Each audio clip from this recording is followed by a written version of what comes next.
नमस्कार विद्यार्थी मित्रांनो. के बी रोहमारे कनिष्ठ महाविद्यालय कोपरगाव आयोजित ऑनलाईन लेक्चर्समध्ये मी प्राध्यापक गायकवाड के आपलं सहर्ष स्वागत करतो. विद्यार्थी मित्रांनो, चिटणीसाची कार्यपद्धती या विषयामध्ये प्रकरण क्रमांक 4 कंपनी स्थापने संबंधित दस्तऐवज यावरती आपण चर्चा करत आहोत, की ज्यामध्ये मागील व्हिडिओमध्ये आपण या प्रकरणातील प्रस्तावना, घटनापत्रकाची व्याख्या तसेच घटनापत्रकाची जी काही वैशिष्ट्ये आहेत यावरती चर्चा केलेली आहे. आजच्या व्हिडिओमध्ये आपण घटनापत्रकातील जी विविध कलमे आहेत आणि त्याच्या ज्यात काही तरतुदी आहेत त्यावरती चर्चा करणार आहोत, की ज्यामध्ये प्रमुख जी कलमं आहेत त्यामध्ये नाव कलम, स्थळ कलम, उद्देश कलम, जबाबदारी कलम, भांडवल कलम आणि संघटन कलम अशा 6 कलमांचा अभ्यास आपल्याला यामध्ये करायचा आहे. त्यामध्ये आजच्या व्हिडिओमध्ये आपण पहिली जी 3 कलमं आहेत त्या कलमांवरती चर्चा करणार आहोत. नाव कलम, स्थळ कलम आणि उद्देश कलम. तर पाहूयात क्रमाने. पहिलं कलम आहे नाव कलम. या कलमाच्या संदर्भामध्ये लक्षात घ्या की या कलमामध्ये कंपनीचे नाव नमूद केलेले असते. कंपनी त्याच्या सदस्यापासून वेगळी एक कायदेशीर संस्था आहे. ते स्थापित करण्यासाठी त्यांचे स्वतःचे नाव असणे गरजेचे आहे आणि असे जे नाव असतात ती नावं कंपनी प्रवर्तन अवस्थेमध्ये ज्यावेळी असते त्यावेळी जे प्रथम प्रवर्तक असतात, प्रथम संचालक असतात, हे जे प्रवर्तक आहेत हे प्रवर्तक कंपनीचं नाव ठेवत असतात. म्हणून ज्यावेळी कंपनीच्या नावाची निवड करायची असते त्यावेळी आपल्याला काही ठराविक मुद्दे हे लक्षात ठेवणं गरजेचं आहे, की ज्यामुळे कंपनीचं नाव ठरवताना आपल्याला कुठल्या प्रकारच्या अडचणी येणार नाहीत. म्हणून ही कुठली मुद्दे आहेत की जी आपल्याला कंपनीचं नाव ठेवत असताना विचारात घ्यायचे आहेत ते बघूयात. पहा, पहिला महत्त्वाचा जो मुद्दा आहे तो आहे की नावात साम्य नसावे. मग आता नावात साम्य नसावे म्हणजे काय आहे? तर बघा, अस्तित्वात असलेल्या कंपनीच्या नावासारखं नाव तुम्हाला आपल्या कंपनीचं ठेवता येणार नाही. आता अस्तित्वात असल्यासारखं म्हणजे काय आहे? तर आपण कंपनी सुरू करण्याच्या अगोदर देखील अनेक प्रकारच्या कंपन्या अस्तित्वात आहेत. त्यांचं रजिस्ट्रेशन झालेलं असेल म्हणजे नोंदणी झाली असेल आणि नोंदणी करत असताना त्या कंपनीला विशिष्ट स्वरूपाचं नाव दिलेलं असणार आहे. म्हणून अगोदर जी कंपनी आहे त्या कंपनीच्या नावासारखं नाव आपल्याला ठेवता येणार नाही. म्हणून अगोदर अस्तित्वात असलेली जी कंपनी आहे तिच्या आणि आपल्या नावामध्ये हे साम्य नसलं पाहिजे किंवा ते नाव सारखं नसलं पाहिजे. हा मुद्दा सुरुवातीला आपल्याला लक्षात घेणं गरजेचं आहे. त्यानंतर दुसरा मुद्दा बघा, कायद्याच्या आधारावरती नाव असलं पाहिजे. म्हणजे नावात असा कोणताही शब्द नसावा की ज्याचा वापर हा कायद्यानुसार गुन्हा ठरेल. म्हणून कायद्याने जी काही निर्बंध घातलेली आहेत त्या निर्बंधाच्या अधीन राहून आपल्याला आपल्या कंपनीचं नाव ठेवायचं आहे. आपण असं नाव न ठेवता की जे कायद्याचं उल्लंघन करेल किंवा कायद्यानुसार तो गुन्हा ठरेल असं नाव आपल्या कंपनीचं असू नये, हा या ठिकाणी मुद्दा स्पष्ट करतो. पुढचा मुद्दा लक्षात घ्या की समूहाला उद्देशून आपल्या कंपनीचं नाव नसावं. म्हणजे नाव असेल किंवा नावातील काही शब्द असतील की ज्या शब्दांमुळे जे समाज आहे, लोक आहेत, त्या लोकांना विशिष्ट समूहाला उद्देशून त्रास होईल अशा स्वरूपाचं नाव कंपनीचं नसलं पाहिजे. म्हणजे समूहाला उद्देशून कंपनीचं नाव नसावं, हा मुद्दा त्यामध्ये क्लिअर होतो. पुढचा मुद्दा आपल्याला लक्षात ठेवायचं की कायद्याचे उल्लंघन करणारं नाव नसलं पाहिजे. ज्यावेळी आपण कंपनीचं नाव ठेवणार आहोत, नामकरण करणार आहोत, अशा वेळी की कायद्याचं उल्लंघन केलेलं नसलं पाहिजे. म्हणजे कुठला कायदा? तर नाव अनुसूचित प्रतिबंधक कायदा 1950. पुन्हा लक्षात घ्या, नाव अनुसूचित कायदा प्रतिबंध कायदा 1950 या तरतुदीचं उल्लंघन करणारं नाव तुम्हाला कंपनीचं ठेवता येणार नाही. म्हणजे या कायद्यानुसार नाव ठेवण्याच्या ज्या काही तरतुदी आहेत त्या तरतुदीनुसारच तुम्हाला आपल्या कंपनीचं नाव ठेवता येईल. पुढचा महत्त्वाचा मुद्दा आहे बघा, कोणतेही सरकारी किंवा संस्थेशी संबंधित नाव नसावे. मग आता कोणतेही सरकार म्हणजे कुठले सरकार? केंद्र सरकार असेल किंवा राज्य सरकार असेल किंवा जिल्हा परिषदांसारख्या संस्था असेल, यांच्याशी जवळीक दाखवतील असं नाव कंपनीला स्वीकारता येणार नाही किंवा कंपनीला ते नाव ठेवता येणार नाही. म्हणजे ज्या नावानुसार, ज्या नावामुळे एखाद्या सरकाराचा बोध होत असेल, मग ते केंद्र असेल, राज्य असेल, जिल्हा परिषद असेल, अशा नावांमुळे तुमची कंपनीची आणि ह्या सरकारशी काही जवळीक आहे, अशा स्वरूपाचा जर बोध होत असेल, तर असं नाव तुम्हाला कंपनीचं ठेवता येणार नाही. ही एक बाब या ठिकाणी लक्षात ठेवणं गरजेचं आहे. आणि त्यानंतर शेवटचा जो काही मुद्दा आहे, महत्त्वाचा आहे बघा, मर्यादित आणि खाजगी मर्यादित लिहिणे आवश्यक आहे. मग आता ज्यावेळी तुम्ही एखाद्या कंपनीचा बोर्ड वाचता, नावाचा बोर्ड वाचता, त्यावेळी तुमच्या लक्षात येईल की कंपनीच्या नावाच्या शेवटी तुम्हाला मर्यादित किंवा खाजगी मर्यादित असे शब्द पाहायला मिळतात. म्हणजे त्याला थोडक्यात इंग्रजीमध्ये आपण लिमिटेड किंवा प्रायव्हेट लिमिटेड असा शब्द आपल्याला पाहायला मिळतात. हे काय आहे? तर बघा, भागांनी मर्यादित असलेल्या ज्या काही सार्वजनिक कंपन्या आहेत, त्या कंपन्यांच्या नावाच्या शेवटी मर्यादित शब्द असतो. भागांनी मर्यादित सार्वजनिक कंपन्या म्हणजे काय आहेत? जसं आपण 2 कंपन्यांचे प्रकार केलेत, खाजगी कंपनी आणि सार्वजनिक कंपनी. खाजगी कंपनी भांडवलासाठी काय करते? तर स्वतः भांडवल जमा करते किंवा त्याचबरोबर आपले नातेवाईक असतील, हितसंबंधित असतील, मित्र असतील, अशांकडून आपल्या कंपनीसाठी भांडवल जमा करते. परंतु सार्वजनिक स्वरूपाची जर कंपनी असेल, तर ती भांडवल उभारणी अवस्थेमध्ये सामान्य जनतेकडून भांडवल जमा करते. म्हणजे माहिती पत्रकाच्या माध्यमातून सामान्य जनतेला भाग खरेदी करण्यासाठी आवाहन करते आणि सामान्य लोकांकडून भांडवल जमा करते. अशा कंपन्यांना आपण काय म्हणतोय?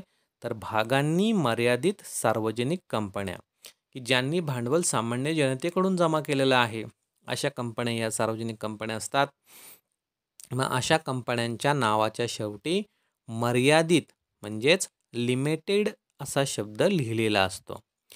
आणि ज्या काही खाजगी कंपन्या आहेत, की ज्यांनी स्वतः भांडवल जमा केलेलं आहे, ज्यांनी भाग विक्रीपासून भांडवल जमा केलेलं नाही, अशा कंपन्या आपल्या नावाच्या शेवटी खाजगी मर्यादित म्हणजेच प्रायव्हेट लिमिटेड असा शब्द प्रयोग करतात. म्हणून ज्यावेळी तुम्ही कंपनीचं नाव ठेवणार आहात, त्या नावाच्या शेवटी ती कंपनी कुठली आहे ते तुम्हाला मेन्शन करणं गरजेचं आहे. म्हणून त्या ठिकाणी मर्यादित किंवा खाजगी मर्यादित असा शब्द लिहिणं अनिवार्य आहे. म्हणून कंपनीच्या नावकलमाच्या संदर्भामध्ये नाव ठेवत असताना तुम्हाला या मुद्द्यांच्या आधारावरती नाव ठेवणं गरजेचं आहे. मग आता पुढे आपल्याला पाहायचं आहे की अशा नावाच्या कलमामध्ये जर बदल करायचा असेल, तर बदल कसा करता येईल? ज्यामध्ये सुरुवातीला सांगता येईल की स्वतःहून तुम्ही नावामध्ये बदल करू शकता. म्हणजे बऱ्याच कंपन्या आपल्या नावांच्या स्पेलिंगमध्ये बदल करतात किंवा पूर्ण नावामध्ये बदल करतात किंवा ठराविक अक्षरांमध्ये बदल करतात. म्हणून ज्यावेळी तुम्हाला कंपनीच्या नावामध्ये बदल करायचा असेल, तर ते स्वतःहून जर तुम्हाला करायचं असेल, तर तुम्ही करू शकाल. त्यानंतर कंपनी किंवा याउलट त्यांच्या रूपांतरानुसार म्हणजेच सार्वजनिक कंपनीकडून खाजगी कंपनी किंवा खाजगी कंपनीकडून सार्वजनिक कंपनीमध्ये जर तुम्ही रूपांतरित होत असाल, तर तुम्ही नावामध्ये बदल करू शकणार आहात. म्हणून तुम्हाला जे कंपनीचे टाईप्स आहेत त्यामध्ये जर बदल करायचा असेल, तर तुम्ही नावात देखील बदल करू शकणार आहात. त्यानंतर शेवटचा सांगता येईल आपल्याला, केंद्र सरकारच्या निर्देशानुसार विशेष ठराव संमत करून. मग या अगोदरपासून अस्तित्वात असलेल्या किंवा कंपनीच्या नावाप्रमाणे किंवा नोंदणीकृत ट्रेडमार्क प्रमाणे नाव असेल, तर केंद्र सरकारच्या निर्देशानुसार कंपनीच्या सर्वसाधारण सभेत विशेष ठराव संमत करून नाव कलमात बदल करता येऊ शकणार आहे. म्हणजे जसं आपण नाव कलमाच्या मुद्द्यांच्या बाबतीत चर्चा केली की साम्य असणाऱ्या ज्या काही संस्था आहेत, साम्य असणाऱ्या ज्या काही कंपन्या आहेत किंवा जे काही जेवढी मुद्दे आपण पाहिलीत त्या मुद्द्यांना धरून जर कंपनीचं नाव नसेल तर मात्र केंद्र सरकार अशा कंपन्यांना आपल्या नावात बदल करण्यासाठी सांगू शकेल. आणि असा जो बदल आहे तो करण्यासाठी तुम्हाला कंपनीच्या सर्वसाधारण सभेमध्ये विशेष ठराव संमत करावा लागेल आणि त्या ठरावानुसार तुम्ही तुमच्या कंपनीच्या नावात बदल करू शकणार आहात. म्हणून कंपनीच्या नावात बदल करण्यासाठी या ज्या काही पद्धती आहेत या पद्धतीनुसार तुम्ही नावात बदल करू शकता. साधारणत हे या प्रकारचं नाव कलम आहे की ज्यामध्ये कंपनीच्या नावासंदर्भामध्ये तुम्हाला माहिती दिलेली आहे. तुम्हाला नाव कलम समजलं असेल. पुढचं कलम आहे स्थळ कलम किंवा त्याला आपण नोंदणीकृत स्थळ कलम असं देखील म्हणतो. मग आता हे कलम काय आहे बघा. स्थळ कलमामध्ये कंपनीचे नोंदणीकृत कार्यालय कोणत्या राज्यात असेल ते नमूद केलेले असते. प्रत्येक कंपनीला तिच्या स्थापनेपासून 30 दिवसांच्या आत तिचे नोंदणीकृत कार्यालय असणे आवश्यक आहे. बघा आता आपण ज्यावेळी प्रवर्तनावस्था पाहतो त्यावेळी 2 दस्तऐवज तयार करतो, घटनापत्रक, नियमावली. त्यानंतर दुसऱ्या अवस्थेमध्ये आपण नोंदणी अवस्थेमध्ये जातो आणि नोंदणी अवस्थेमध्ये गेल्यानंतर तुम्हाला घटनापत्रक आणि नियमावलीची नोंद नोंदणी अधिकाऱ्याकडे करायची आहे. त्यानंतर नोंदणी अधिकारी घटनापत्रक आणि नियमावली तपासून तुम्हाला नोंदणीचा दाखला देईल. ठीक आहे. मग त्या दिवसापासून तुमची कंपनी स्थापन झाली असं म्हणता येईल. म्हणून ज्यावेळी तुम्ही कंपनी स्थापन करता अशावेळी घटनापत्रकामध्ये तुम्हाला कंपनीचा स्थळ कलम देणं गरजेचं आहे. स्थळ कलम म्हणजेच काय आहे तर कंपनीचा नोंदणीकृत पत्ता. नोंदणीकृत पत्ता म्हणजे की जो पत्ता तुम्ही नोंदणी करत असताना नोंदणी अधिकाऱ्याकडे नोंदविलेला आहे असा पत्ता म्हणजे नोंदणीकृत पत्ता. तो कंपनी स्थापनेपासून 30 दिवसांच्या आत तुम्हाला नोंदणीकृत करायचा आहे. हे वाक्य लक्षात ठेवा. ठीक आहे. म्हणजे स्थळ कलमामध्ये काय आहे तर नोंदणीकृत कार्यालयाचा पत्ता. मग आता पुढे आपल्याला पाहायचं आहे की नोंदणीकृत कार्यालय असण्याचं महत्त्वाची जी काही कारणं आहेत ती कारणं आपल्याला पाहायची आहेत की नोंदणीकृत कार्यालय कशासाठी पाहिजे आपल्याला. तर बघा पहिलं कारण आपल्याला सांगता येईल की त्यावरून कंपनीचे राष्ट्रीयत्व निश्चित होते. म्हणजे तुम्ही एकदा कंपनीचं नोंदणीकृत कार्यालय निश्चित केलं की त्यावरून तुमचं राष्ट्रीयत्व निश्चित होणार आहे. म्हणजे ती कंपनी मूळतः कोणत्या ठिकाणची आहे ते ठिकाण या ठिकाणी निश्चित होणार आहे. मग जर तुम्ही भारतामध्ये कंपनीची नोंदणी करणार असाल तर कंपनीचं राष्ट्रीयत्व तुम्हाला सांगता येईल की ती कंपनी कुठली आहे तर भारतीय आहे. किंवा कुठल्या राज्यामध्ये जर तुम्ही ती स्थापन करणार असाल तर भारतातील त्या ठराविक राज्याचं नाव त्या ठिकाणी येणार आहे. म्हणजे तुमचं या ठिकाणी काय निश्चित होतं आहे तर राष्ट्रीयत्व निश्चित होतं आहे. म्हणून नोंदणीकृत पत्ता असणं गरजेचं आहे. दुसरं महत्त्वाचं कारण सांगता येईल की असे स्थान जेथे सर्व संप्रेषण किंवा नोटीस पाठविता येतात. संप्रेषण याचा अर्थ जे कम्युनिकेशनचं आहे की आपण पत्रव्यवहार ज्याप्रमाणे करतो की आपल्याला जर पत्रव्यवहार करायचा असेल तर आपल्याला निश्चित पत्ता असणं गरजेचं असतं. पत्ता जर नसेल तर आपण जे संप्रेषण आहे किंवा कम्युनिकेशन आहे ते करू शकणार नाही. किंवा ठराविक जे काही नोटीस असतात, महत्त्वाची पत्र असतात, महत्त्वाची दस्तऐवज असतात ती ठराविक ठिकाणी तुम्हाला पाठवावी लागतात. म्हणून पाठवण्याचा जो निश्चित ठिकाण आहे त्या ठिकाणाची माहिती असणं गरजेचं आहे. म्हणून नोंदणीकृत कार्यालयाच्या संदर्भामध्ये तुम्हाला या गोष्टींच्या साठी नोंदणीकृत कार्यालय असणं गरजेचं आहे की ज्या ठिकाणी तुमचं स्थळ हे निश्चित होणार आहे. पुढे सांगता येईल की असे स्थान जेथे कंपनीची सर्व वैज्ञानिक पुस्तके, नोंदी आणि दस्तऐवज ठेवता येणार आहेत. मग आता बघा असं स्थान आहे की ज्या ठिकाणी तुम्हाला कंपनीची वैधानिक पुस्तके, नोंदी आणि दस्तऐवज ठेवायचे आहेत. मग आता वैधानिक पुस्तके याचा अर्थ की जे तुम्हाला स्टॅच्युटरी बॉडीने सांगितलेली आहे. स्टॅच्युटरी याचा अर्थ विशिष्ट कायद्याने तयार करण्यात आलेली. कंपनी ही कायद्यानुसार तयार करण्यात आलेली आहे. कंपनी कायदा 1956 आणि सुधारित कायदा 2013 नुसार कंपन्या स्थापन होतात. म्हणून ही जी वैधानिक पुस्तकं आहेत स्थापनेसंदर्भातली, त्याच्या नोंदी किंवा दस्तऐवज तुम्हाला या निश्चित ज्या नोंदणीकृत कार्यालय असेल त्या ठिकाणी ठेवता येतात. म्हणून यासाठी तुमचं अधिकृत पत्ता असणं गरजेचं आहे. हे या ठिकाणी तुम्ही लक्षात ठेवायचं आहे. त्यानंतर शेवटचं आपल्याला सांगता येईल की या कलमामुळे कोणत्या राज्याच्या न्यायालयात कंपनी इतरांवर दावा दाखल करू शकते हे ठरते. बघा, आता कंपनीच्या बाबतीमध्ये अनेक प्रकारचे न्यायालयीन खटले असतात की काही व्यक्तींनी कंपनीवरती दावे दाखल केलेले असतात किंवा कंपनीने ठराविक लोकांवरती दावे दाखल केलेले असतात. अशा प्रकारच्या दाव्यांच्या संदर्भामध्ये ते राज्य ती कंपनी कुठल्या राज्यामध्ये आहे ते राज्य निश्चित होते आणि ही खटले चालवण्यासाठी त्या राज्याच्या खंडपीठाकडे ते वर्ग केले जातात. म्हणून बऱ्याच वेळा जर तुम्ही एखाद्या कंपनीची लीगल नोटीस जर वाचली असेल किंवा वाचण्यात आली तर वाचा, किंवा काहींनी वाचली असेल तर लक्षात येईल की त्या न्यायालयाची कार्यकक्षा निश्चित केलेली असते. किंवा एखादं प्रोडक्ट ज्यावेळी तुम्ही खरेदी करता तर त्या प्रोडक्टच्या संदर्भामध्ये जर तुमची अडचणी असेल आणि तुम्ही जर त्यावरती दावा दाखल करणार असाल तर तुमची न्यायालयीन खंडपीठाची जी काही माहिती आहे ती त्या प्रोडक्टवरती तुम्हाला पाहायला मिळते की तुम्ही कोणत्या ठिकाणी दावा दाखल करू शकता. म्हणजे हे कशावरून ठरतं तर कंपनीच्या नोंदणीकृत कार्यालयांवरून ठरतं. म्हणून स्थळ कलमामध्ये कंपनीच्या नोंदणीकृत कार्यालयासंदर्भामध्ये माहिती आहे की तुम्ही नोंदणीकृत कार्यालय स्थापन करणं गरजेचं आहे. त्यामध्ये आपल्याला महत्त्वाचं वाक्य काय आहे तर कंपनी स्थापनेपासून 30 दिवसांच्या आत तुम्ही नोंदणीकृत कार्यालय स्थापन केलं पाहिजे. ठीक आहे. त्यानंतर आपल्याला महत्त्वाचा पार्ट पाहायचा आहे की स्थळ कलमात जर बदल करायचा असेल तर त्यासाठी काय प्रोव्हिजन आहे, तुम्ही कसा बदल करू शकता. तर त्यामध्ये पहिलं आपल्याला सांगता येईल की एकाच शहरात बदलासाठी घटनापत्रकात बदल करण्याची आवश्यकता नाही.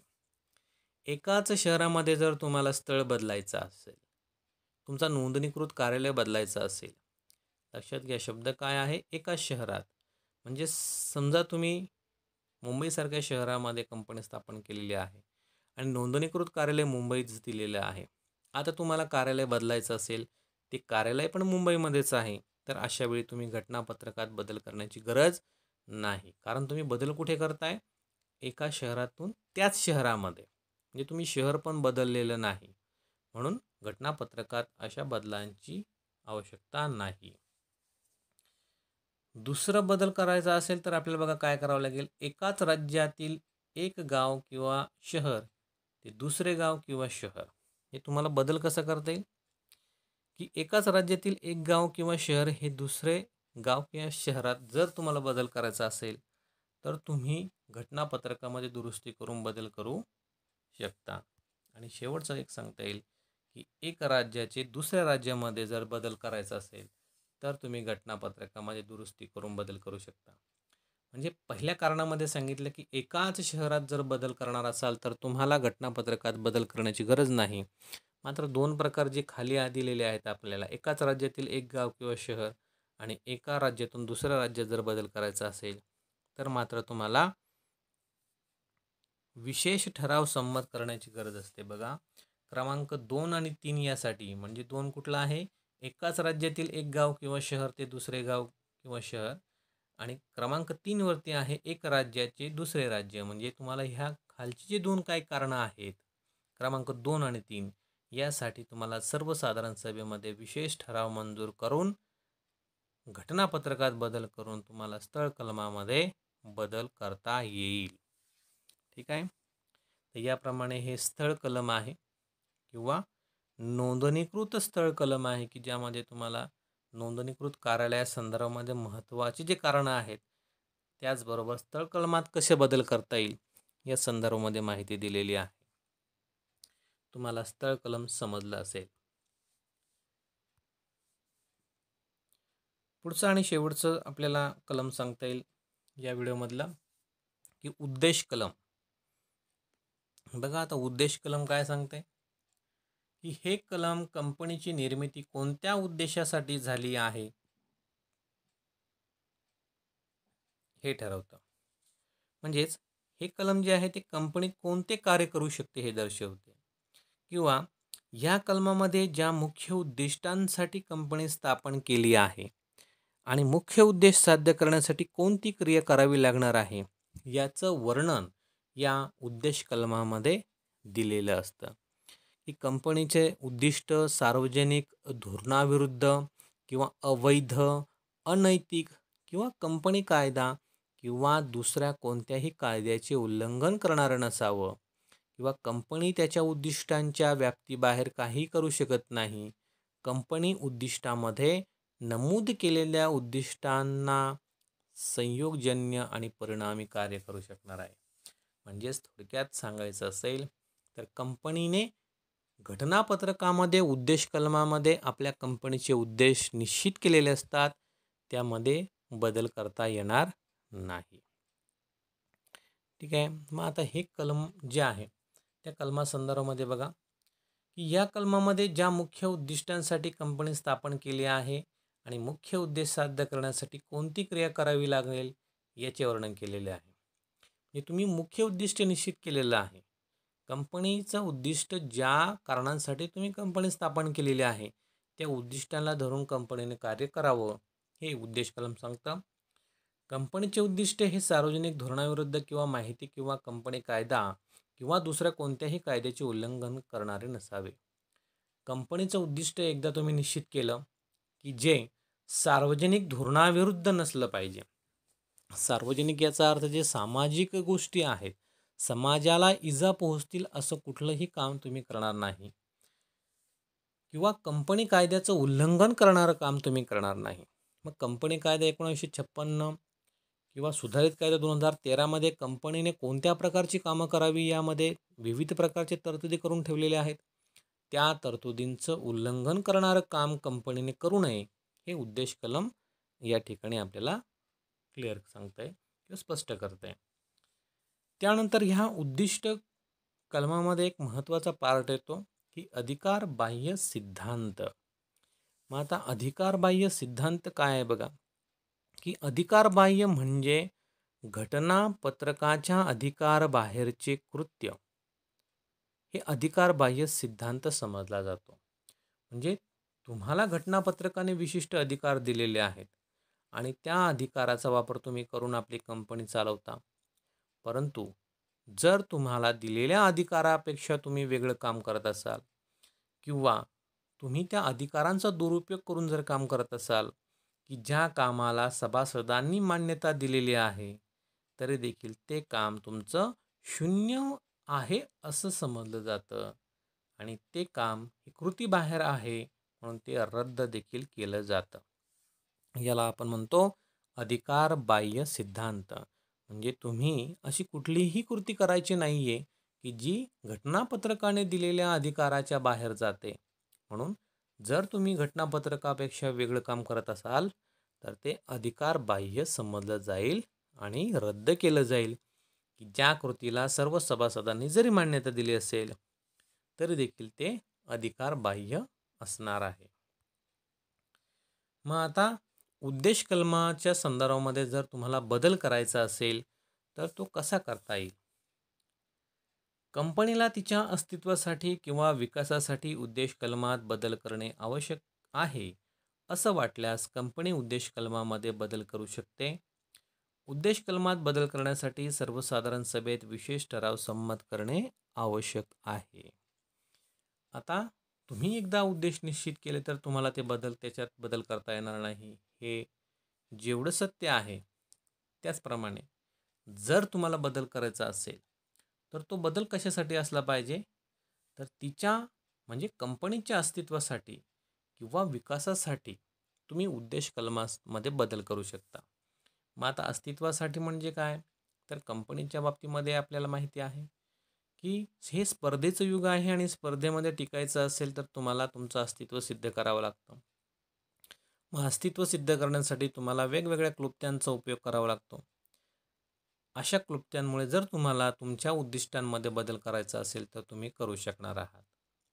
किंवा विकासाच्या उद्देशासाठी तुम्हाला व्यवसायाचा विकास करायचा आहे, व्यवसायाचा विस्तार करायचा आहे आणि मग विस्तार करत असताना तुम्ही उद्दिष्टांच्या बाहेर जाऊन किंवा उद्दिष्ट सोडून इतर उद्दिष्ट जर साध्य करत असाल तर तुम्ही अशावेळी उद्दिष्ट बदलू शकता किंवा तुम्हाला बदल करण्याची परवानगी मिळू शकते.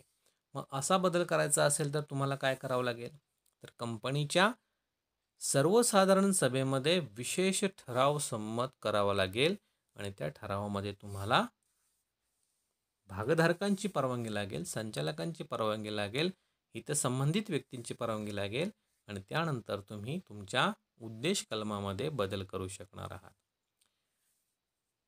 या प्रकारे हे उद्देश कलम आहे.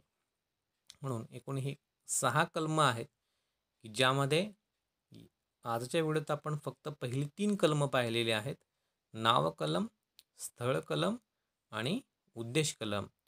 पुढच्या व्हिडिओमध्ये उरलेली जी 3 कलम आहेत, जबाबदारी कलम, भांडवल कलम आणि संघटन कलम, यावरती आपण पुढच्या व्हिडिओमध्ये चर्चा करणार आहोत. व्हिडिओबाबत जर काही अडचण असेल तर मला कमेंट बॉक्समध्ये मेन्शन करा. त्याची उत्तर देण्याचा मी निश्चित प्रयत्न करेल. दिलेली माहिती पुस्तकामध्ये आहे, ती तुम्ही वारंवार वाचा आणि आपल्या घरच्या वहीमध्ये त्याच्या नोट्स काढून ठेवा की जेणेकरून परीक्षेच्या वेळी आपल्याला त्याचा फायदा होईल. ठीक आहे. धन्यवाद.